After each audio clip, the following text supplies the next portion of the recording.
அன்பான மாதா தொலைக்காட்சி நேயர்களுக்கு வணக்கம். இன்றைய நிகழ்ச்சியில் நம்ம பார்க்க போகிறது, பொதுவாக சம்மர்னால் நமக்கு அதிக வியர்வை வரும், அப்புறம் துர்நாற்றம் வீசும். அடுத்தது பார்த்தோன்னா நம்ம உடம்புல இதனால் நீர் சத்து குறையும். நம்ம ரெகுலராக நல்லா தண்ணி குடிக்கணும். சம்மர்னால் இன்னும் 1 லிட்டர் தண்ணி எக்ஸ்ட்ராவாக நம்ம குடிக்கணும்.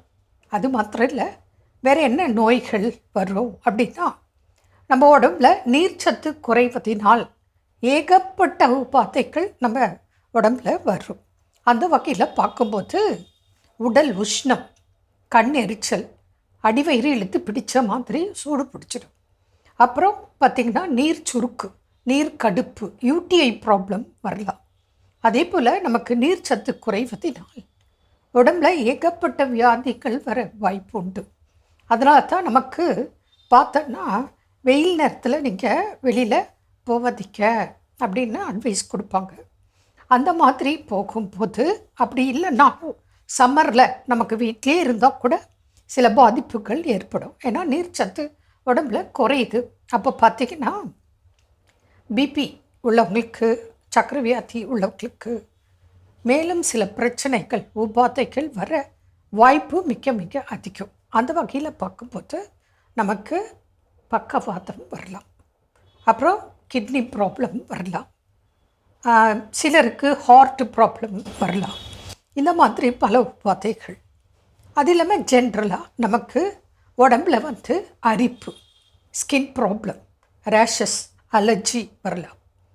பாடி ஹீட்னால் நமக்கு முகப்பரு, வேநீர் கட்டிகள், இது போல் உபாதைகள் வரும். கோடை காலத்துக்கு முடிந்த அளவு காட்டன் ட்ரெஸ்ஸு போடுங்க. அடுத்தது 2 நேரம் குளிங்க. முக்கியமாக இது பாருங்கள், இந்த பவுடர் இருக்குது, இது பாத்திங் பவுடர் நம்ம தயார் பண்ணி கொடுக்குறோம். இந்த பாத்திங் பவுடர் பயன்படுத்தும் போது உங்களுக்கு அந்த வேர்வை ஏற்படுறதுனால துர்நாற்றம் வீசும். அதனால தான் 2 தரம் 3 தரம் கூட குளிக்கிறோம். இதே நம்ம சிந்தட்டிக் ட்ரெஸ் போட்டால் நம்ம வியர்வை உறிஞ்சாது. இதே காட்டன் ட்ரெஸ் போட்டால் நம்ம வியர்வை உறிஞ்சி வச்சுக்கோம். அப்போ கொஞ்சம் நமக்கு பாடி ஃப்ரெஷ்ஷாக இருக்கும். அப்போது இது போல் சில பொருட்களை பயன்படுத்தி நம்ம குளிக்கணும். இதெல்லாம் சைடு எஃபெக்ட் இல்லாதது. அதை விட முக்கியமாக நம்ம கவனிக்க வேண்டியது, ஒரு நாளைக்கு குறைந்தது 3 to 4 liters ஆஃப் வாட்டர்.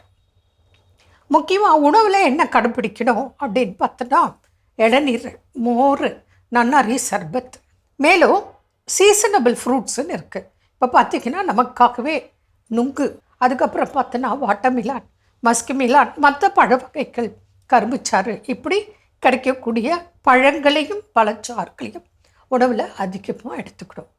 வெள்ளரிக்காய் சொல்லவே தேவையில்லை. வெள்ளரி பிஞ்சு, வெள்ளரிக்காய் நிறைய எடுத்துக்கலாம். வாரத்துக்கு 2 நாள் தலை முதல் கால் வரை நல்லெண்ணெய் தேய்ச்சி குளிக்கணும். இல்லை ஒரு நாள் நல்லெண்ணெய் தேய்ச்சி குளிக்க, ஒரு நாள் தேங்காய் எண்ணெய் தேய்ச்சி குளிக்கலாம். இது இல்லாமல் ஹோம் ரெமெடி உங்களுக்கு நான் சொல்கிறேன்.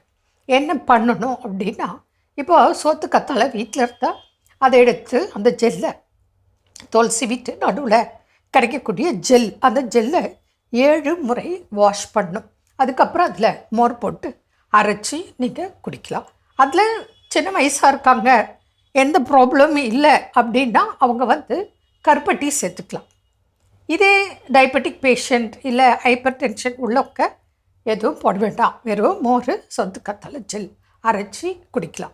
இதுபோல் சம்மருக்கு வரக்கூடிய நோய்களுக்கு ஏற்றவாறு உணவுகளை நம்ம மாற்றி சாப்பிடணும். அது இல்லாமல் நம்ம சிறுதானிய உணவுகளில் இப்போ ராகி இருக்குது, கம்பு இருக்குது, சோளம் இருக்குது, இதெல்லாம் நம்ம உடம்புக்கு ரொம்ப நல்லது. அதே போல் சாமை, திணை, வரகு, குதிரைவாலி, இந்த மாதிரி சிறுதானிய உணவுகள் இருக்கு இல்லையா, அதிலெல்லாம் நீங்கள் கஞ்சி செஞ்சு மோர் போட்டு சாப்பிடலாம். இல்லை அதில் சாதம், களி, புட்டு அதெல்லாம் செஞ்சு நீங்கள் கருப்பட்டி போட்டு இந்த மாதிரி உணவுகளை நல்லா நம்ம சாப்பிட்டு வந்தோம்னா சம்மருக்கு மேக்சிமம் சில பிரச்சனைகளிலிருந்து தவிர்த்து வாழ முடியும். என்ன நேர்களே, இன்றைய நிகழ்ச்சி உங்களுக்கு பயனுள்ளதாக இருக்கும்னு நினைக்கிறேன். மீண்டும் நாளை சந்திப்போம். நன்றி. அன்னை மரியே வாழ்க.